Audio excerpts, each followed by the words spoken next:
अपन discuss कर रहे हैं Florence series nursing officer series, जिसमें तमाम उन क्वेश्चंस को डील किए जाते हैं जो आपके upcoming nursing officer, नॉर्सेट, CHO, RRB and जितने भी नर्सिंग ऑफिसर के स्टेट और सेंट्रल के एग्जाम होते हैं, उन सभी एग्जामों के अंदर आने वाले क्वेश्चंस को अपन यहाँ पे क्या करते हैं, डील है वो डील यहाँ पे करते हैं। क्लियर चीज है, इनमें अपन डिस्कस कर रहे हैं। तो अपन यहाँ पे बात करें कि भाई इसमें कौन कौन से जो क्वेश्चन किस तरीके से आते हैं। कल भी आपने बहुत सारे क्वेश्चन से उनको देखा था, डिस्कस किया था, और आज भी अपन कुछ एक जो इंपॉर्टेंट क्वेश्चंस है उन क्वेश्चंस को बेटा यहाँ पे डिस्कस है वो डिस्कस करने वाले हैं और देखने वाले हैं। तो बिल्कुल गुड इवनिंग टू ऑल, आप सभी को गुड इवनिंग है, और इस क्लास को सभी लाइक एंड शेयर कर दें और उन तमाम बच्चों तक पहुंचा दें जिनका ख्वाब सरकारी नर्सिंग ऑफिसर बनने का है बेटा। ठीक है, तो आज का जो सेशन है वो भी अच्छे क्वेश्चन इसमें रहने वाले हैं, है ना। बहुत सारे जो है एनाटॉमिकल जो क्वेश्चन है वो बेटा यहाँ पे रहने वाले हैं। आज का जो सबसे पहला क्वेश्चन है उस क्वेश्चन का देखिएगा। सबसे पहले आपको पढ़ना है, समझना है क्वेश्चन को, और उसके बाद में आंसर सबको देना कंपलसरी है। क्लियर चीज है। देखो भाई यहां पे अपन बात करें बेटा, इसके अंदर देखो सबसे पहले क्या लिखा हो भाई, यहां पे लिखा है in the complex sense of vision image and object focus on retina and transmit through the brain. ये बोल रहा है कि अपनी आंख के अंदर ऐसी कौन सी संरचना है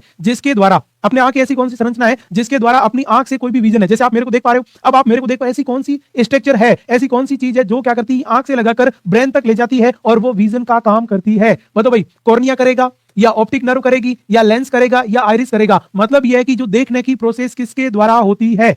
अब देखो यहाँ पे अपन बात करें देखने की, यहाँ पे सिंपल सा और बेसिक सा मतलब क्या दे रखा बेटा, ये हो गया सर विजन है ना, उस विजन की बात होगी, और विजन कौन करवाएगा, कॉर्निया। मतलब भाई कॉर्निया कहाँ रहता है, तो कॉर्निया तो सर सबसे पहले आगे रहता है, और कॉर्निया का काम कभी भी ध्यान रखना, कॉर्निया एक ट्रांसपेरेंट पार्ट होता है, बिल्कुल इसका काम दिखाने का नहीं है। दूसरा अपन बोल रहे हैं लेंस, लेंस अपन बात करें तो लेंस के आर पार कोई भी चीज है वो जा सकती है। लेंस बाहर के जो विजन है ना, जैसे मैं बोल रहा हूं मेरे को बाहर से आप मेरे को देख रहे हो बाहर से ना, तो बाहर से आप फोन में देख रहे हो, वो आपकी आंखों के अंदर मुझे कौन डाल रहा है, लेंस डाल रहा है। लेकिन ये नहीं है कि लेंस आपकी आंख में से आपकी ब्रेन तक ले जाने का यहाँ पे काम है, वो काम करेंगे तो कौन करेगा। तो इसका मतलब अपन बोल रहे हैं सर कॉर्निया है, कॉर्निया तो आगे का ट्रांसपेरेंट पार्ट है, ये कोई दिखाने का काम नहीं करता है। दूसरा अपन बात करें लेंस भी नहीं है। आइरिस क्या होता है, आइरिस ध्यान रखना, आपने देखा होगा, एक चीज मैं आपको बताता हूं, आपका जो आधार कार्ड होता है, ध्यान रखना, आपने देखा होगा आधार कार्ड में अपनी आई को स्कैन करते हैं। आप कहीं भी एग्जाम देने जाते हो, उस एग्जाम के अंदर ध्यान रखना आपकी आंख है ना, उसको स्कैन किया जाता है, और ध्यान रखना उस आंखों में आपकी आंख को स्कैन नहीं करते हैं, वहां पे ध्यान रखना इस आइरिस को स्कैन किया जाता है। और किसी भी व्यक्ति की आइरिस दुनिया में सेम नहीं होती है, ये ध्यान रखना, कभी भी किसी की आइरिस है ना, वो आइरिस कभी भी सेम नहीं होती है। तो आपके आधार कार्ड में इस आइरिस को स्कैन किया जाता है, लेकिन आइरिस का काम क्या है, iris only and only lens की सपोर्टिंग मसल्स है।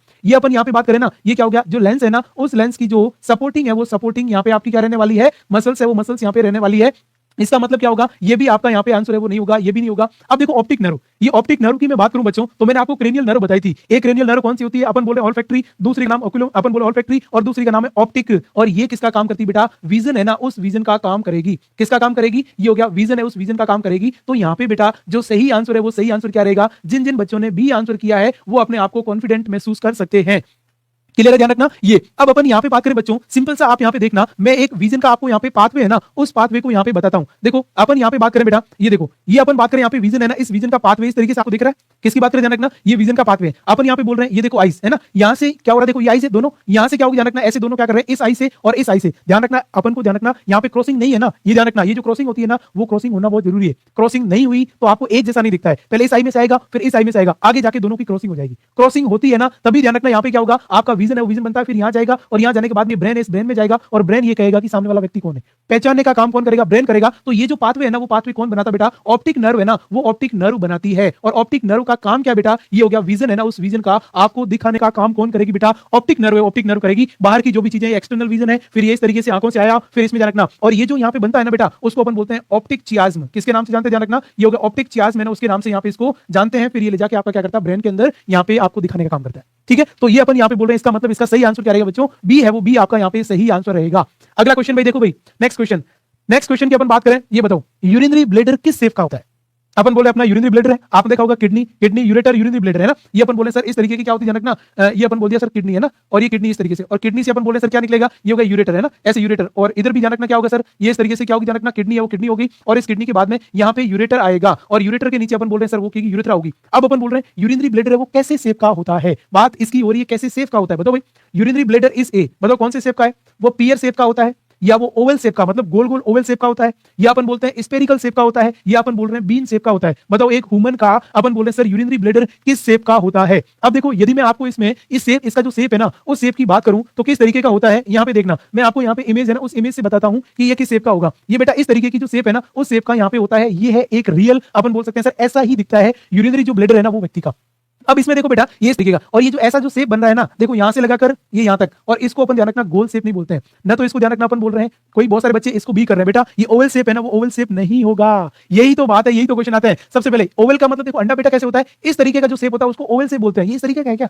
ये इस तरीके का नहीं है, ये होगा पियर। पियर्स का मतलब क्या होता है, आपने नाशपाती देखा है ना, पियर का मतलब नाशपाती है ना, उसके शेप का एक फल आता है, उसके शेप का होता है, ध्यान रखना। ये अपन स्पेरिकल का मतलब क्या हुआ इसका, स्पेरिकल का मतलब बेटा होता है, ध्यान रखना, ये इस तरीके का, वो इस तरीके का, ये इस तरीके का थोड़ी है क्या, ये ध्यान रखना इस तरीके का है कि ऊपर से तो ध्यान रखना ऐसा है और नीचे से ध्यान रखना इस तरीके से आपका है, तो ये ऐसा रहेगा। इस शेप को अपन क्या बोलते हैं, तो ना तो ये ओवल शेप, जिन्होंने किया ओवल शेप नहीं होगा बेटा। फिर उसके बाद स्पेरिकल तो ऐसा होता है, इसका मतलब सी भी नहीं होगा। फिर अपन बोल रहे बीन शेप, बीन शेप ध्यान रखना थोड़ा सा अलग होता है, बीन शेप ध्यान रखना इस तरीके का होता है, तो ये तो होगा नहीं, इसका मतलब इस शेप को बेटा अपन क्या बोलते हैं, ये हो गया पियर शेप के नाम से जानते हैं। तो इसका बेटा सही आंसर क्या होगा, पियर शेप। अब यहाँ पे देखना बेटा, एक और मैं शानदार क्वेश्चन बता रहा हूं और लाइफ में आप याद रखोगे। यदि आपसे ये पूछा जाए ना कभी भी जिंदगी में, सर इसके अंदर कौन सी मसल्स होती है, तो ध्यान रखना ये इसके अंदर जो मसल्स होती है वो एक स्पेशल प्रकार की मसल्स होती है, और उस मसल्स का नाम क्या बेटा, ध्यान रखना ये हो गया डेट्रूजर मसल्स। ये डेट्रूजर मसल्स ऐसी मसल्स होती है जिसके अंदर क्या होगा, अपन बोल रहे हैं इसमें ट्रांजिशनल एपिथेलियम पाया जाता है। और इस एपिथेलियम का खासियत बताऊं, आपने देखा होगा कि आपको ध्यान रखना यूरिन जैसे आपको आने की अर्ज होगी, लेकिन ये ऐसा होता है फूलता जाता है। आपको यूरिन ध्यान रखना 400 ml 500 ml 600 ml, बताओ भाई इसकी कैपेसिटी कितनी होती है। यहां मैं बात करूं बेटा इसकी कैपेसिटी, तो ध्यान रखना 1000 ml, मतलब 1 लीटर तक यूरिन है ना बेटा, उस यूरिन का ये स्टोरेज कर सकता है। कितना स्टोर कर सकता है, ये होगा 1000 लीटर तक स्टोरेज कर सकता है। और बताओ यूरिन की अर्ज कब होगी, ये देखो यूरिन अर्ज किसकी बात करें, अर्ज का मतलब होता है बेटा इच्छा, कि भाई कितने ml ब्लडर में यूरिन होगा, कितने ml ब्लडर में यूरिन होगा, तब आपको यूरिन करने की इच्छा होगी। तो ध्यान रखना वह आपकी कब रहेगी, ये होगी, ध्यान रखना ये होगी 400 से लगाकर 600 है ना, वो 600 ml यूरिन है, वो यूरिन होगा। और यदि मैं कह रहा हूं 600 ml यूरिन है ना, वो यूरिन आपका क्या हो गया, और 600 से अधिक यूरिन जा रहा है, इसका मतलब यदि आपने टॉयलेट नहीं किया तो टॉयलेट अंदर आ जाएगा, है ना। 600 ml की स्टोरेज करने की कैपेसिटी है। वैसे तो बहुत सारे अपन बोले 1 लीटर लास्ट कर सकता है, लेकिन अपन बोले 400 से आपकी इच्छा हो जाएगी और 600 पे तो आपको यूरिन करना ही पड़ेगा कैसे भी करके, है ना। तो उसको अपन बोले 600 ml है, वो अपन बोले इसमें ये क्या कर सकता है, स्टोरेज है, वो स्टोरेज तो इतना कर सकता है, और 600 में इसको अर्ज हो जाएगी। इसके अंदर स्पेशल मसल्स होती है, ये देखो बेटा यहाँ पे एक्सटर्नल स्फिंक्टर आएगा, ये दोनों स्फिंक्टर रहते हैं ये इस तरीके की, और इसमें अपन बोल रहे हैं इसमें यहाँ पे क्या रहती है, नर्व रहती है, वो ध्यान रखना ब्लडर को सीएनएस से जोड़ती है। तो ये ऐसा शेप होता है। पहला क्वेश्चन ये, दूसरा क्वेश्चन ये, तीसरा क्वेश्चन बेटा ये, और उसके बाद इसका शेप तो अपन ने बात कर दी पियर शेप। अब देखो कितना सिंपल क्वेश्चन है, लेकिन फिर भी अपने गलत हो जाता है। कारण क्या है, सर हमें पता नहीं है कि इसका शेप कैसा है, उस वजह से बेटा। क्लियर चीज है, यस है ना, बिल्कुल यस। ये देखिएगा, ओके। अब देखिएगा बच्चों नेक्स्ट वन, नेक्स्ट अपन बात करें बेटा अगला क्वेश्चन। ये बताइए एकदम सिंपल और बेसिक बेटा क्वेश्चन है, और क्वेश्चन का नाम क्या है, largest organ of human body. अपने शरीर का सबसे बड़े ऑर्गन का नाम बताओ भाई। ये अपन बात करें, बिल्कुल सिंपल क्वेश्चन है, ये हो गया largest organ of human body. अब बताओ ह्यूमन बॉडी के अंदर क्या क्या चीजें लार्जेस्ट है, यहां मैं बात कर रहा हूं बेटा, ये हो गया लार्जेस्ट ऑर्गन, बताओ भाई इसका, ये हो गया लार्जेस्ट ऑर्गन। उसके बाद अपन बात करें, ये हो गया लार्जेस्ट, ये हो गया लार्जेस्ट ग्लैंड, किसकी बात करें, लार्जेस्ट ग्लैंड। उसके बाद अपन यहां पे बात करें, ये हो गया सर लार्जेस्ट बोन, बताओ ध्यान रखना लार्जेस्ट बोन। उसके बाद अपन बात करें, ये हो गया लार्जेस्ट नर्व, किसकी बात करें, ध्यान रखना ये हो गया लार्जेस्ट नर्व। उसके बाद अपन बात करें बेटा, ये हो गया लार्जेस्ट, अपन बोल रहे हैं सेल, ठीक है, ये हो गया लार्जेस्ट सेल हो गया। अब बताओ लार्जेस्ट लार्जेस्ट की अपन यहाँ पे बात करने वाले हैं, तो बताओ इसमें तो पहले पूछा कि लार्जेस्ट ऑर्गन है ना वो कौन सा है, लीवर है, स्किन है, हार्ट है, या अपन बोल रहे हैं इंटेस्टाइन है, बताओ भाई क्या होगा। इसका आंसर तो मेरे हिसाब से सभी बच्चे सही है वो सही कर रहे हैं, बिल्कुल। मुस्कान, निशा, उसके बाद में ये हो गया अंकुल, चेतन, रानी, अंजलि, है ना, सारिका, यस, नेहा, सेजल, रानी, बिल्कुल सभी जो है ना, आप इसमें जो आंसर है बहुत सारे काफी बच्चे हैं वो सही कर रहे हैं। अब बेटा यहाँ पे देखिएगा, मैं यहाँ पे बात करूं लार्जेस्ट ऑर्गन है ना, उस लार्जेस्ट ऑर्गन की, तो बेटा यहाँ पे लार्जेस्ट ऑर्गन रहेगा बी आंसर, और उसका नाम है स्किन। जिन जिन बच्चों ने बी आंसर किया है उन सभी बच्चों का आंसर इज द राइट, ठीक है। उसके बाद देखो नेक्स्ट वन, लार्जेस्ट ग्लैंड है ना बेटा, उसका नाम है लीवर, तो लीवर ग्लैंड है। लीवर क्या ध्यान रखना, लार्जेस्ट अपन बोल रहे हैं ये ऑर्गन अपनी बॉडी का स्किन रहेगा। ग्लैंड कौन सी रहेगी, लीवर रहेगा। लार्जेस्ट बोन अपनी कौन सी है बेटा, ये अपन बोले सर फीमर है, वो फीमर रहेगी। लार्जेस्ट नर्व कौन सी बेटा, ये हो गया बेटा सिएटिक नर्व है, वो सिएटिक नर्व रहेगी। कौन सी रहेगी, ध्यान रखना सिएटिक नर्व। लार्जेस्ट सेल है ना बेटा, वो लार्जेस्ट सेल कौन सी रहेगी बेटा, उसका नाम है ध्यान रखना स्पर्म हो गया। क्या हो गया, ध्यान रखना स्पर्म है, वो स्पर्म हो गया, मेल के अंदर है ना। और अपन बोल रहे हैं ओवम है, वो किस में रहेगा, फीमेल है, उस फीमेल के अंदर हो गया। ये सारी चीजें अपनी जो लार्जेस्ट है वो लार्जेस्ट चलती है। तो कभी किसी प्रकार से कुछ भी आपसे पूछा जाए तो उसमें अपन यहाँ पे लार्जेस्ट है, उस लार्जेस्ट के बारे में बच्चों बता सकते हैं। तो इसका मतलब यहाँ पे, और स्किन बेटा कितनी लंबी होती है, तो लगभग लगभग ध्यान रखना 2.2 मीटर स्क्वायर है ना, उतनी ध्यान रखना लगभग है वो। और लीवर बेटा कितना होता है, तो लीवर का वजन बेटा लगभग लगभग कितना होता है, ये हो गया 1500 ग्राम है ना, वो 1500 ग्राम के समथिंग होता है बेटा जी। यस बिल्कुल, yes I am right, you are always right, you are also right बेटा, है ना। अगला देखिएगा नेक्स्ट वन। अब देखो बताओ, ये क्वेश्चन पहले पढ़ो और फिर आपको समझ में आएगा, नहीं पढ़ोगे तो नहीं समझ में आएगा। देखो यहां पे लिखा a type of heat loss, अपनी बॉडी से हीट लॉस की बात करें, type of heat loss that occur when heat remove by the, अपन बात करें यहां पे heat remove by the air current, किसकी बात करें, heat remove by the air current. ये बोल रहा है कि अपने शरीर है, देखो मेरे शरीर में 100% हीट है, अब ये हीट मेरी कैसे कैसे लॉस हो सकती है? अब मैं बोल रहा हूं सर मैं किसी ठंडी चीज याद लगाऊंगा तो हीट लॉस हो सकती है, ठंडी हवाएं आएगी तो मेरे शरीर की हीट लॉस होगी, मुझे सर्दी लगना शुरू हो जाएगी, ठीक है ना? या मैं जिस जगह रहता हूं वहां रेडिएशन आएगी, उस वजह से इन्होंने क्या बोला है कि heat remove by air current, ठंडी हवा। सर पंखा चला और मेरी मुझे क्या लगा, क्या चला पंखा, और पंखा चलने की वजह से वहां पंखे से क्या हुआ, ठंडा हवा आई और मेरे शरीर में हीट लॉस हुई। या एसी चलाया और एसी की वजह से हीट लॉस हुई, उस मेथड को क्या कहते हैं? क्वेश्चन ये, उस मेथड को आप क्या बोलोगे? कन्वेक्शन बोलोगे, रेडिएशन बोलोगे, इवापोरेशन बोलोगे या कंडक्शन बोलोगे? बताओ बेटा, यहाँ पे 4 मेथड है हीट लॉस के, है ना? हीट लॉस होना उसको अपन क्या बोलते हैं? ये हो गया हीट लॉस, और ये हो गया बेटा हीट लॉस, और हीट लॉस ऑफ बॉडी।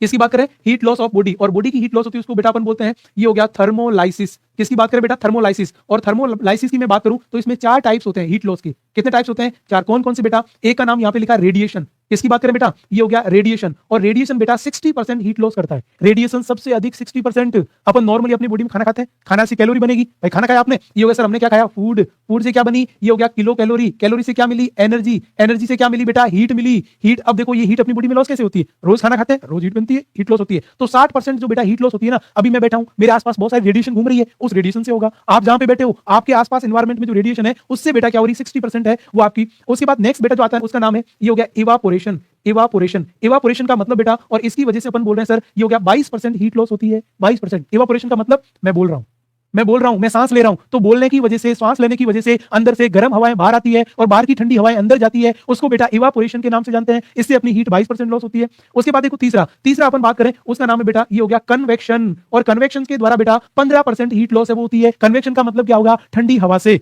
भली वो ध्यान रखना पंखे की हवा हो, भली वो एसी की हवा हो, या बाहर एनवायरमेंट में जोर से ठंडी ठंडी, अभी सर्दियों में ठंडी ठंडी हवाएं चल रही है ना, उस हवा की वजह से हीट लॉस होती है, उसको अपन क्या बोलते हैं? ये हो गया कन्वेक्शन। और लास्ट में बेटा क्या हो गया? ये हो गया कंडक्शन, है ना, उस कंडक्शन की बात कर रहे हैं। और कंडक्शन से 3% हीट लॉस है वो 3% होती है ना? कंडक्शन का मतलब है मैंने बर्फ पे हाथ रख दिया, मैंने कोई ठंडी चीज के ऊपर हाथ रख दिया, मेरे पास में कोई ठंडी चीज, मैं जिस दीवार, अभी ठंड है, ठंड में मैं दीवार के पास चिपक के बैठा, मेरी हीट लॉस हुई, दिस इज द कंडक्शन। ये बेटा 4 तरीके। और आपसे क्वेश्चन क्या पूछा? Heat is removed by air current की वजह से, और मैंने आपको क्या बताया? एयर की वजह से हीट लॉस होती है, उसको अपन क्या बोलते हैं बेटा?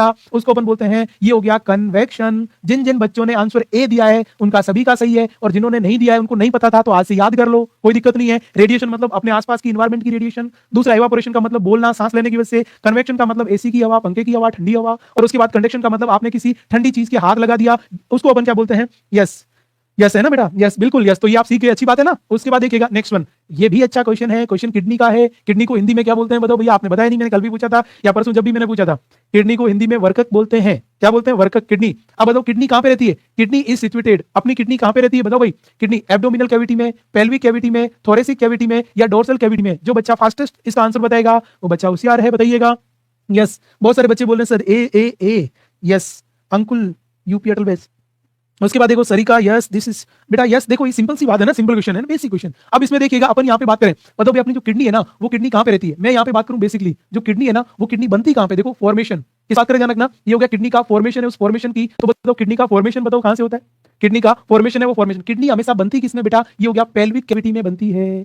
किडनी किसमें बनती है बेटा? पेल्विक कैविटी उसमें बनती है। लेकिन किडनी ध्यान रखना, जैसे ही बच्चा 9 मंथ का होगा, डिलीवर होने वाला होता है ना, तो ध्यान रखना जैसे ही बेबी है ना वो बेबी डिलीवर हुआ, क्या हो ध्यान रखना, ये हो गया बेबी डिलीवर। और जब भी डिलीवर या उसकी डिलीवरी होगी उसके बाद में जो किडनी है ना बेटा, वो किडनी कहां पे आ जाती है? तो बेटा वो आ जाती है एब्डोमिनल कैविटी में। कहां पे आ जाती है ध्यान रखना? एब्डोमिनल कैविटी में। और ये इतना सिंपल जो क्वेश्चन है ना बेटा, ये क्वेश्चन ध्यान रखना, ये ध्यान रखना जोधपुर एम्स के अंदर ये क्वेश्चन आया हुआ बेटा। किसके अंदर? ध्यान रखना जोधपुर एम्स का जो पेपर हुआ था, और उसके अंदर ये क्वेश्चन पूछा था किडनी कहां रहती है। बस सिंपल सा क्वेश्चन। तो किडनी रहती तो कहां पे बेटा? एब्डोमिनल कैविटी रहती है। लेकिन किडनी बनती कहां पे? बच्चे में किडनी बनती कहां है? वो बेटा पेल्विक कैविटी है ना, उस पेल्विक कैविटी में। और ये किडनी बेटा कैसा ऑर्गन है? इसको अपन बोलते हैं रेट्रोपेरिटोनियल ऑर्गन। कैसा बोलते हैं ध्यान रखना? Retroperitoneal organ. इसको अपन क्या बोलते हैं? रेट्रोपेरिटोनियल। क्यों बेटा? क्योंकि किडनी हमेशा पीछे की ओर होती है, किडनी कभी आगे नहीं होती है। कभी किडनी चेक करनी किसी को, आगे से मत कर देना डॉक्टर बनने के चक्कर में। किडनी हमेशा कहां होती है ध्यान रखना? यहाँ पे बेटा पीछे है ना, पीछे यहाँ पे किडनी है वो किडनी होती है। तो इसलिए इसको रेट्रोपेरिटोनियल, कि ये तो पीछे की ओर होती है, पेरिटोनियम के भी पीछे, रेट्रो यानी पीछे या बैक साइड में, है ना। तो यहाँ पे सिंपल सा थोरेसिक कैविटी में बेटा क्या रहता है? इसमें ध्यान रखना एक तो अपने लंग्स रहते हैं, फेफड़े, है ना, और दूसरा क्या रहता है ध्यान रखना? आपका अपना क्या है ध्यान रखना? हार्ट, जिसको अपन बोलते हैं हृदय, जिससे आप सबसे अधिक प्रेम करते हो। और जिस दिन आप हृदय से इसलिए प्रेम करते हो क्योंकि जिस दिन हृदय ने आपसे प्रेम करना बंद कर दिया तो फिर आप ऊपर पहुंच जाओगे, है ना। और उसके बाद में डोर्सल कैविटी, फिर ये पेल्विक कैविटी में क्या रहता है बेटा? इसमें जेनेटल, ये बोलते जाना जेनेटल ऑर्गन है ना, जेनेटल ऑर्गन मेल और फीमेल के जेनेटल ऑर्गन है वो बेटा क्या रहते हैं, इसके अंदर रहते हैं। और एब्डोमिनल कैविटी में तो बहुत सारी चीजें रहती है, ध्यान रखना। तो किडनी भी किसमें रहेगी बेटा, इसमें रहेगी। यस, ए इज द बेटा राइट है, वो राइट आंसर यहाँ पे रहने वाला है। Is that clear? बिल्कुल सिंपल और बेसिक। और ध्यान रखना, यदि आपसे पूछा जाए किडनी कैसी शेप की होती है, किडनी बीन शेप की होती है बेटा। ये किडनी कैसी, ध्यान रखना, आपने देखा किडनी कैसी होती है, ऐसी होती है ना, ये इस तरीके से किडनी होती है। तो इस शेप को अपन बोलते हैं बेटा, ये हो गया बीन शेप है ना, उस बीन शेप के नाम से जानते हैं। कभी कभी क्वेश्चन आ जाता है किडनी किस प्रकार के शेप को दर्शाती है, तो किस प्रकार के शेप को दर्शाती है बेटा, बीन शेप है। उस बीन शेप के इसमें यहाँ पे क्या करती है, दर्शाती है। This is the point. ये हो गया बेसिक सिंपल क्वेश्चन। चलो बेटा अगले क्वेश्चन की ओर बताओ भाई। यहाँ पे अपन बात करें, ये भी किडनी का और सिंपल क्वेश्चन है। क्या क्वेश्चन है बेटा यहाँ पे कि which of the following is completely reabsorb proximal converted tubule nephron. देखो आपने देखा होगा एक नेफ्रॉन स्ट्रक्चर होती है किडनी में, ये ऐसी, ध्यान रखना यहाँ पे क्या होता है, ग्लोमेरुलस कैपिलरी होती है। और इस ग्लोमेरुलस कैपिलरी से एक ऐसा निकलता है, ठीक है ना, ये तरीके से ट्यूब निकलती है ना, ये वैसे ट्यूब ध्यान रखना जो निकलती है ना, वो ध्यान रखना ऐसे मूर्ति इस तरीके से होती हुई यहाँ पे निकलती है। और फिर इसके बाद में ध्यान रखना इस तरीके से ऊपर जाती है, फिर ये ऊपर होती है इस तरीके से, फिर नीचे आती है, फिर ऐसे आती है, और उसके बाद में यहाँ पे ऐसी एक स्ट्रक्चर बनती है, उसको अपन बोलते हैं नेफ्रॉन। तो इन्होंने कहा कि जब अपना खून फिल्टर होता है, देखो बेटा यहाँ पे ध्यान रखना क्या होता है, ये एक ऐसे आर्टरी आती है, एक यहाँ पे, एक तो अपनी ध्यान रखना किडनी का काम है खून फिल्टर करना। अपना जो ब्लड है ना उसको फिल्टर कौन करती है, अपनी किडनी करती है। अब अपन बोल रहे हैं इसके पास में ब्लड आएगा, और ब्लड यहाँ पे आने के बाद यहाँ आएगा, तो इन्होंने बोला कि इसका नाम है बेटा पीसीटी, इसका नाम है लूप ऑफ हेनले, इसका नाम है बेटा ये हो गया डीसीटी, और इसका नाम है बेटा सीटी, है ना। तो इन्होंने यहाँ पे पूछा बेटा प्रोक्सिमल कन्वल्टेड ट्यूबल्स है ना, वो किसको कंप्लीटली मतलब पूरा का पूरा एब्जॉर्ब कर जाती है, उसका नाम क्या बताओ, सोडियम को करती है, यूरिया को करती है, ग्लूकोज को करती है, वाटर को करती है, किसको पूरा स्ट्रोक लेती है, उसको पानी में जाने नहीं देती, मतलब यूरिन में जाने, यहाँ निकल जाएगा यूरिन, यहाँ आपने खून हुआ, खून में से पानी गया, इसमें से यहाँ पे ध्यान रखना ये निकालेगी जो अपनी काम की चीजें, उसको ले लो, यहाँ तक भी लेंगे, यहाँ तक भी लेंगे, यहाँ तक भी लेंगे, यहाँ तक भी लेंगे, और यहाँ कुछ मिलेंगे, यहाँ से यूरिन है वो यूरिन पास आउट हो जाता है। तो यहाँ से लगाकर आपके ब्लड में जितनी भी चीजें उनको वापस यहाँ तक ले लिया जाता है। अपने काम की है तो, और काम की नहीं है तो यूरिन के साथ बाहर निकाल दो, क्यों लेना आपने। अपन यहाँ पे बात करें इन्होंने कहा पीसीटी में, तो बेटा जो पीसीटी है ना, लगभग जितनी भी अपन बोल रहे हैं यूरिन में जाने वाली चीज है ना, उनको 80% तक ये कर लेता है, अपन बोल रहे हैं 20% तक ये कर लेता है, और 10% तक ध्यान रखना ये है वो ये कर लेता है। लेकिन इसमें ध्यान रखना ये दो चीजें, एक का नाम है बेटा ग्लूकोज। कभी भी आपने देखा होगा आपके यूरिन के साथ में ग्लूकोज या शुगर नहीं आती है, और शुगर आना शुरू हो जाएगी ना, तब उसको अपन बोलेंगे इसको तो डायबिटीज हो गया है, इसको मधुमेह बीमारी हो गई है। ध्यान रखना ऐसा आ जाएगा, क्या हो जाएगी, मधुमेह बीमारी। तो ध्यान रखना इसलिए एक तो शुगर नहीं जाना चाहिए, और दूसरा नाम है बेटा एमिनो एसिड। एमिनो एसिड का मतलब प्रोटीन, तो प्रोटीन और एमिनो एसिड का बेटा 100% यहाँ पे क्या हो जाता है, 100% रीएब्जॉर्प्शन है, वो रीएब्जॉर्प्शन हो जाता है, इसको वापस ले लेते हैं। यदि प्रोटीन भी पेशाब में आ रहा है इसका मतलब गड़बड़ है, शुगर भी पेशाब में आ रही मतलब गड़बड़ है, इसलिए ये यहाँ पे ध्यान रखना 100% उसको क्या कर लेते हैं बेटा, स्ट्रोक लेते हैं। ये ध्यान रखना, इसका मतलब यहाँ पे अपन बोल रहे हैं कि इसमें क्या होगा, मैंने ग्लूकोज बताया और एमिनो एसिड, इसका मतलब सोडियम को तो लेते हैं लेकिन पूरा नहीं लेते हैं, यहाँ पूरा नहीं लेते हैं, फिर यहाँ था सोडियम, इसको यहाँ लिया जाता है, फिर यहाँ लिया जाता है, यहाँ लिया जाता है, और ज्यादा हो रहा सोडियम निकाल दो बाहर, ठीक है। फिर यूरिया को तो बाहर ही निकालना है, यूरिया को तो रोकना ही नहीं है, क्योंकि यूरिया अपनी बॉडी के लिए ध्यान रखना खराब है। अपनी बॉडी में जितना यूरिया बनाना अपनी बॉडी में इकट्ठा हुआ, इसका मतलब क्या हुआ कि आपकी बॉडी में कचरा ज्यादा है, और ज्यादा कचरा जिस बॉडी में होगा वो बॉडी फिर काम की नहीं है, इसलिए यूरिया को निकालो। तो यहाँ पे बिल्कुल बेटा सही आंसर रहेगा कि ये ग्लूकोज है, उस ग्लूकोज को रत्ती भर बाहर नहीं जाने देता है। इसका मतलब यहाँ पे क्या आंसर रहेगा बेटा, सी है वो सी, यहाँ पे आपका सही है वो सही आंसर रहेगा।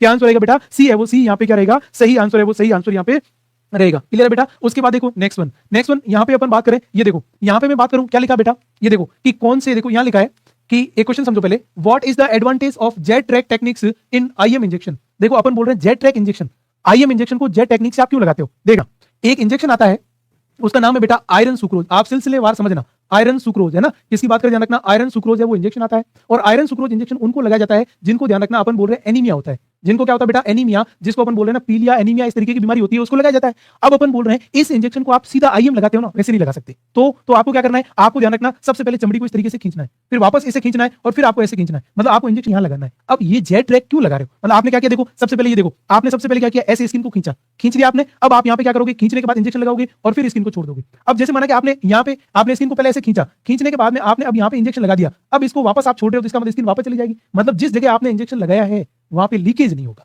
आप बोलो सर लीकेज हो जाएगा तो क्या फर्क पड़ेगा, आप देखो कभी कभी इंजेक्शन लगाते हैं ना, इंजेक्शन में पानी थोड़ा सा बाहर आ जाता है वापस, तो उस लीकेज को क्यों रोकना है, बात तो ये है यहाँ पे इसलिए रोकना है क्योंकि आयरन सुक्रोज का इंजेक्शन है ना वो बेटा कलर पिगमेंटेशन करता है। क्या करता है ध्यान रखना, कलर पिगमेंटेशन, कि यदि थोड़ा सा भी बाहर आ गया ना तो आपकी स्किन का कलर कैसा कर देगा, ये डार्क कलर कर देगा, कैसा कर देगा, काला कलर कर देगा, और वो कभी लाइफ में मिटेगा भी नहीं, और मिटेगा तो बहुत टाइम लगेगा उसको। तो ऐसा काम, तो यहाँ पे लिखा कि जेट ट्रैक जो टेक्निक्स है वो क्यों यूज करते हैं, इन्होंने लिखा मिनिमाइज एब्जॉर्प्शन, कि एब्जॉर्प्शन कम हो मेडिसिन का, दूसरा it save time and immediate, के टाइम सेव करता है, टाइम तो सेव करता नहीं है, उसके बाद it reduce pain and inflammation, ऐसा करोगे तो पेन कम होगा क्या, ऐसी कोई बात नहीं है। फिर नेक्स्ट लिखा it prevent leakage of medicine subcutaneous tissue, yes यहाँ पे लीकेज नहीं होना चाहिए, अपन लीकेज से बचने के, लीकेज का मतलब वापस नहीं आना चाहिए, और यदि वापस आया तो उस कंडीशन में इसलिए अपन बोलते हैं बेटा आपको ये इंजेक्शन इसलिए लगाया जाता है क्योंकि लीकेज नहीं हो। कभी भी लाइफ में ऐसा है ना कि जेट टेक्निक से कौन से इंजेक्शन को लगाया जाता है, एक ही इंजेक्शन है बेटा जिसका नाम क्या है आयरन सुक्रोज, और इसको लगाया किसमें जाता है, एनीमिया वाले पेशेंट में, और ऐसा क्यों लगाया जाता है? क्योंकि यदि दवाई लीक हो गई और दवाई स्किन के ऊपर आ गई तो बेटा ये क्या कर देगी, डार्क कलर कर देगी, और उस डार्क कलर को मिटने में महीने भी लग सकते हैं, साल भी लग सकते हैं। तो ध्यान रखना, ऐसी इंजेक्शन लगे अपना शरीर है वो स्किन गंदी हो जाएगी तो कौन लगाना चाहेगा। तो इसलिए अपन बोल रहे हैं कि आपको यहाँ पे क्या करना बेटा, इस तरीके से। बाकी सारा यहाँ पे क्या रहेगा, सभी आंसर है वो ध्यान रखना गलत रहेंगे और ये है वो बेटा सही रहेगा। कितना प्यारा और इजी क्वेश्चन है ना बेटा, सिंपल है ना। उसके बाद देखिएगा नेक्स्ट वन, बताओ भाई। Yes, natural pacemaker of heart. बताओ अपने हार्ट का नेचुरल पेस मेकर कौन है? आपका जो हृदय है ना, उस हृदय को ये नेचुरली पंप करवाने का कौन काम करता है? बताओ भाई, क्या लिखा? Natural pacemaker of heart. बताओ भाई, AV node, SA node, Purkinje fibre या बंडल ऑफ हिप्स। बताओ भाई, ये तो आपको आना चाहिए। इसमें अपन बोल रहे हैं कंडक्शन सिस्टम ऑफ हार्ट। अपने जो हार्ट है ना उसके कंडक्शन सिस्टम की बात है वो बात कर रहे हैं बेटा। यस, ये तो आप बता पाओगे, मुझे ऐसा बिलीव तो है भाई। अब बताओ भाई, इसका जो है वो सही आंसर है, वो सही आंसर यहाँ पे क्या रहेगा? यहाँ पे देखिएगा, मैं आपको इधर पास में ध्यान रखना, ये जो कंडक्शन सिस्टम है ना अपने हार्ट को, कि हार्ट किस तरीके से काम करता है और क्या क्या करता है, उसको भी यहाँ पे पास में बता देता हूँ। ये देख लीजिएगा, ये ऐसा है अपना जो हार्ट है ना, उस हार्ट की बात करें, conduction system, pacemaker. Pacemaker का मतलब क्या है? आपने कहीं और भी सुना होगा बेटा। पेस मेकर का मतलब होता है, ये हो गया स्पॉन्टेनियस स्टार्टिंग। क्या कहते हैं ध्यान रखना, स्पॉन्टेनियस स्टार्टिंग पॉइंट। ऐसा पॉइंट जो ऑटोमेटिकली चालू करता हो, भले वो अपना हार्ट की हो, भले किसी भी चीज को, ऑटोमेटिकली स्पॉन्टेनियसली बेटा चालू करता है अपनी। तो यहाँ पे स्पॉन्टेनियसली क्या करेगा, यहाँ देखो हार्ट का काम है, ये हो गया कार्डियक इंपल्सेज। किसको स्टार्ट करेगा? कार्डियक, ये हो गया इंपल्सेज है ना, उस इंपल्सेज को स्टार्ट करेगा। अब बताओ वो कौन सा होगा, एवी नोड, एसे नोड। अब आपने सबने बिल्कुल जो आंसर किया है, मेरे को उम्मीद थी कि आप ये आंसर करोगे और आपने सभी ने सही आंसर है बेटा, वो सही आंसर कमेंट किया, वेरी गुड, नाइस है ना। ऐसे नोड है वो, ऐसे नोड हो गया। किसकी बात कर रहे हैं? ऐसे नोड हो गया। अब अपन बोल रहे हैं ऐसे नोड कहां पे है, ये देखो बेटा, ऐसे नोड कहां पे? अपन बोल रहे हैं ऐसे नोड की फुल फॉर्म क्या है? Sinoatrial node. ऐसे नोड की फुल फॉर्म क्या है? Sinoatrial node. और वो कहां पे रहता है बेटा? ये देखो हार्ट में सबसे पहले यहां से शुरू होगा कंडक्शन, यहां से शुरू होने के बाद में कहां जाएगा, ये इंपल्सेस घूमती घूमती घूमती इसके पास आएगी। और दूसरे का नाम क्या बेटा? ये हो गया एवी नोड। तो पहले किसके पास गई? ऐसे नोड। ऐसे नोड से एवी नोड, एवी नोड से बेटा धीरे धीरे यहां पे निकली और निकल के इंपल्सेस किसके पास में गई? ये देखो इधर जो गई है, ये गई आपकी बंडल ऑफ हिट्स के पास में। किसके पास में गई है? बंडल ऑफ हिट्स बना। और उसके बाद में नेक्स्ट अपन बात करें, ये बंडल इधर जाएंगे और ये लास्ट में यहां होते हैं, उनको अपन बोलते हैं पुरकिंजे फाइबर। यहां से आपकी हार्ट में इंपल्सेस, करंट, इंपल्सेस का मतलब क्या है? करंट शुरू हुआ, फिर करंट यहां से यहां आया, यहां से फिर यहां आया, और फिर आपकी धड़कन इधर आया, और इधर वाला हार्ट बार बार पंप करेगा, यहां से इसको करंट मिलेगा, फिर पंप करेगा, है ना। यहां पे अपन बोल रहे हैं इसको बेटा करंट मिलता रहेगा, पंप करता रहेगा, करंट मिलता रहेगा, पंप करता रहेगा, और जिस दिन करंट बंद हुआ फिर आप सोच लो आप खुद बंद हो जाओगे, है ना। इस तरीके से अपन यहाँ पे क्या कर सकते हैं, तो ये ऐसे नोड। अब बेटा एक चीज तो आपको यहाँ पे पता है कि सर ये चारों चीजें, तो अपन यहाँ पे बात करें पहले ऐसे नोड, फिर एवी नोड। अब ये करंट कितना पैदा करता है, ये बेटा लगभग लगभग ध्यान रखना, ये हो गया 80 से 100 इंपल्सेस है ना, उस 100 इंपल्सेस को पर मिनट है ना, वो पर मिनट करता है, 80 से 100 करता है इंपल्सेस। इधर आप बेटा यहाँ पे बात करोगे तो ये इसे थोड़ी कम करता है, अपन बोल सकते हैं ये ध्यान रखना 60 to 80 है ना वो इंपल्सेस। उसके बाद ये थोड़ी और कम करता है, ये अपन बोल रहे हैं 50, अपन बोल रहे हैं ध्यान रखना 40 to 60 है ना, 40 to 60 इंपल्सेस। और ये ध्यान रखना फिर और कम इंपल्सेस करता है, मतलब कुल मिला के करंट पूरे हार्ट में चलता रहता है। ये अपन बोल रहे हैं भाई लेस देन 40 है ना, उसकी इंपल्सेस को यहाँ पे क्या करेगा, करेगा। ये तो हार्ट का देखा। अब ध्यान रखना ये दो चीज और बता रहा हूं और आज से लाइफ में याद रख लेना। पहला अपन बोल रहे हैं ध्यान रखना कि एक तो रेस्पिरेटरी पेसमेकर किसे कहते हैं, जो बताएगा वह शेर होगा। रेस्पिरेटरी पेसमेकर, नर्सिंग का शेर कौन बनना चाहता है, बताओ भाई। रेस्पिरेटरी पेसमेकर किसको बोला जाता है बेटा, उसका नाम है प्री बोलिंटजर, प्री बोलिंट, ये हो गया प्री बोलिंटजर कॉम्प्लेक्स। और ये कहां पे होता है बेटा, ये प्रेजेंट होता है मेडुला में प्रेजेंट होता है। कहां पे प्रेजेंट होता है, मेडुला ऑब्लोंगाटा के अंदर प्रेजेंट होता है। किसके अंदर बेटा, मेडुला ऑब्लोंगाटा के अंदर प्रेजेंट है, वो प्रेजेंट होता है, ये चीज ध्यान रखना। और यूट्रस का पेसमेकर क्या होता है ध्यान रखना, ये अपन बोल रहे हैं बच्चों यूट्रस, यूट्रस में भी इस तरीके से करंट चलता है ना। और यूट्रस का जो पेसमेकर उसकी बात करोगे तो अपन बोलते हैं यूटेराइन अट्रेसिया, यूटेराइन, ये हो गया अट्रेसिया है ना, ये अपन बोलते हैं। ये इस तरीके से अपन बोल सकते हैं कि भाई इसमें जो है ना वो आपका यहाँ पे रहेगा। तो जो यूट्रस का जो देखो अपन बात करें, ये इस तरीके का अपन बोल रहे हैं यूट्रस है ना, इस यूट्रस का सबसे जो फर्स्ट पोर्शन है ना, कॉर्न ऑफ यूट्रस है ना, ये हो गया वहां पे, यहाँ पे क्या होगा आपका पेसमेकर का काम करेगा। तो ये इस तरीके से होता है। लेकिन हार्ट का पेसमेकर हमेशा क्या रहेगा, उसका नाम है बेटो SA node. Yes, SA node है वो, एसए नोड रहेगा। चलो भाई A answer is the right answer. अगला यहाँ पे है ना, अगला इससे रिलेटेड एक क्वेश्चन मैं आपको बताता हूं, अब इसका आंसर आप बताओ। अभी मैंने सीक्वेंस पूछा है, अभी मैंने आपको यहाँ पे सीक्वेंस बताया है और बताने के बाद में पूछ रहा हूं। बताया क्या मैंने, देखो which of the following represent correct pathway of conduction system action of potential of heart. मतलब हार्ट में जो है ना करंट कैसे कैसे घूमता है। सबसे पहले एवी नोड के, फिर एवी बंडल, ऐसे नोड, पुरकिंजे फाइबर, ये से, या फिर सबसे पहले एवी नोड बंडल, ये बंडल ऑफ हिल्स, ऐसे नोड, पुरकिंजे फाइबर, फिर लिखा ऐसे नोड से, फिर बंडल ऑफ हिट के पास में, फिर बंडल ऑफ ब्रांचेस, फिर एवी नोड के पास में, फिर पुरकिंजे फाइबर। या ऐसे नोड के पास पहले जाएगा, फिर एवी नोड के पास जाएगा, फिर बंडल ऑफ हिट्स के पास जाएगा, फिर बंडल ब्रांचेस के पास जाएगा और पुरकिंजे फाइबर के पास में जाएगा। अब अभी पीछे जिसने अच्छे से देखा है ना वो इसका सही आंसर बता देगा, क्योंकि मैंने अभी आपको क्या बताया था, ये एक बार आप और माइंड में देख सकते हो, है ना। ये देखो इस तरीके से अभी मैंने बताया था, ये देखो कैसे जाता है करंट एवी, फिर देखो ऐसे एवी इधर इधर इधर होते हुए इधर जाता है। तो अब बताओ भाई आप इसका यहाँ पे सही आंसर है वो क्या रहेगा, ए बी सी डी में से बिल्कुल सही आंसर। यस, जिन जिन बच्चों ने अच्छी कंसंट्रेशन रखी अपने माइंड की, मतलब अपने माइंड को अच्छी तरीके से क्लास में रखा है ना, तो उनका तो पता चल जाएगा सर कि इसका जो सही आंसर आते मैं समझ जाऊंगा बात भाई सच्चाई है। है ना। और बिल्कुल मोस्ट ऑफ जो बच्चे हैं डी आंसर दे रहे हैं, इसका मतलब बच्चों आप पढ़ तो रहे हो, आप यहाँ पे मेहनत है ना वो मेहनत तो कर रहे हो, है ना। इस मेहनत को मैं आपकी मेहनत को अप्रिशिएट कर रहा हूँ, हमारे साथ साथ आप भी मेहनत कर रहे हो और ऐसे ही मेहनत आप करते रहना, अपने माँ बाप का नाम रोशन एक दिन जरूर होगा, ये चीज आप ध्यान रखना। क्लियर बच्चों, तो यहाँ पे बिल्कुल आपकी सर्वसहमति से मैं यहाँ पे डी आंसर को पैक कर देता हूँ, डी आंसर को मैंने यहाँ पे लॉक कर दिया और ये डी आंसर बेटा क्या रहेगा, बिल्कुल सही है वो सही रहेगा। डी आंसर क्या रहेगा बेटा यहाँ पे, सही है वो सही रहेगा, ये चीज ध्यान रखना। अगला भाई, अगला क्वेश्चन क्या कह रहा है, देखो भाई, which of layer artery contain smooth muscles, ये बोल रहा है कि अपनी जो आर्टरी है ना अपने हार्ट में, एक देखा आपने देखा वो आर्टरी और एक होती है वेन। आर्टरी का कहा बेटा, ये होगी आर्टरी, है ना, और एक होती है वेन। हिंदी में आर्टरी को बोलते हैं ध्वनि और वेन को बोलते हैं सिरा। अब अपन बोल आर्टरी का काम क्या है, ऑक्सीजनेटेड ब्लड को ले जाना, क्या ले जाना, ऑक्सीजनेटेड ब्लड है ना, उस ब्लड को ले जाना। और इसका काम क्या है, डीऑक्सीजनेटेड, मतलब ऐसा ब्लड जिसमें ऑक्सीजन नहीं है उसको ले जाना, ध्यान रखना, इसको अपन बोल रहे हैं। अब ये बोल रहा है कि जो आर्टरी है ना, आर्टरी उसकी 3 लेयर होती है ऐसे, कितनी लेयर होती है, 3। उस 3 में से स्मूथ वाली लेयर कौन सी होती है, उसका नाम क्या है, tunica interna, tunica media, tunica Elba या ट्यूनिका एक्सटर्ना। बीच वाली लेयर का नाम क्या होता है जो स्मूथ मसल्स होती है। अब बताओ इसका जो है वो आप यहाँ पे बता सकते हो। यहाँ पे मैं, यहाँ पे बच्चों देखिएगा, यहाँ पे मैं ऐड कर देता हूँ, है ना, ऐड कर देता हूँ 3 मसल्स, फिर आपको पता चल जाएगा सर कौन सी है वो कौन सी किस तरीके से रहेगा। अब ये लो आपके मैंने हिंट के लिए और दे दिया, अब इसके हिसाब से आप बता कर सकते हो बाहर वाली कौन सी है, बीच वाली कौन सी है। बाहर की जो लेयर होती है सबसे बाहर, उसका नाम क्या बेटा, ये हो गया ट्यूनिका एक्सटर्ना, इसमें है तो ये आउटर है। फिर हो गया ट्यूनिका मीडिया जो बीच वाली होती है, फिर अपन बोल रहे हैं इनर वाली तीसरी, उसका नाम है, ये हो गया ट्यूनिका इंटरना, और उसके बाद नीचे मेम्ब्रेन। ये जो लेयर होती है बेटा वो स्मूथ मसल्स की बनी हुई होती है। किसकी, ध्यान रखना, स्मूथ मसल्स है वो, स्मूथ मसल्स इसके अंदर यहाँ पे होता है और इसके अंदर ध्यान रखना, फिर नीचे मेम्ब्रेन है वो आ जाती है। तो यहाँ पे यही क्वेश्चन पूछा है, तो आज के बाद याद करना कि अपनी जो आर्टरी, अपनी जो ध्वनि है ना, उस ध्वनि के अंदर 3 है, एक का नाम ट्यूनिका एक्सटर्ना, ट्यूनिका मीडिया और ट्यूनिका इंटरना, है ना। क्या नाम है, ट्यूनिका एक्सटर्ना बाहर की ओर, मीडिया बीच की ओर और इंटरना मतलब अंदर की ओर, ये ध्यान रखना। और ये तीनों आपकी रहेगी, तो इसमें अपन यहाँ पे बोल सकते हैं, तो इसमें जो बीच वाली है वो रहेगी। इसका सही आंसर बेटा क्या रहेगा, ये हो गया सर बी, है ना, वो बी आंसर बेटा बिल्कुल इसका सही रहेगा। तो आपने बिल्कुल देख के बी आंसर भी किया भी है ना। ऐसे समझ समझ के करोगे तो भी कोई दिक्कत नहीं बेटा, क्योंकि एक बार चीज समझ ली आपने, याद कर ली, फिर आंसर कर दिया, कोई दिक्कत नहीं। आप सीखे तो सही, भले आपको नहीं आ रहा है तो क्या हो गया, है ना। तो ऐसे ही अपने को सीखना है और धीरे धीरे आगे बढ़ना है। और जो आपका नर्सिंग ऑफिसर का जो सपना है ना, आज से शुरू किया है, उस सपने तक अपने को जरूर बेटा पहुंचना है, ये ध्यान रखना। क्लियर है, तो ये आपका कौन सा हो गया इसके अंदर, ये जो क्वेश्चन है वो क्वेश्चन आपका यहाँ पे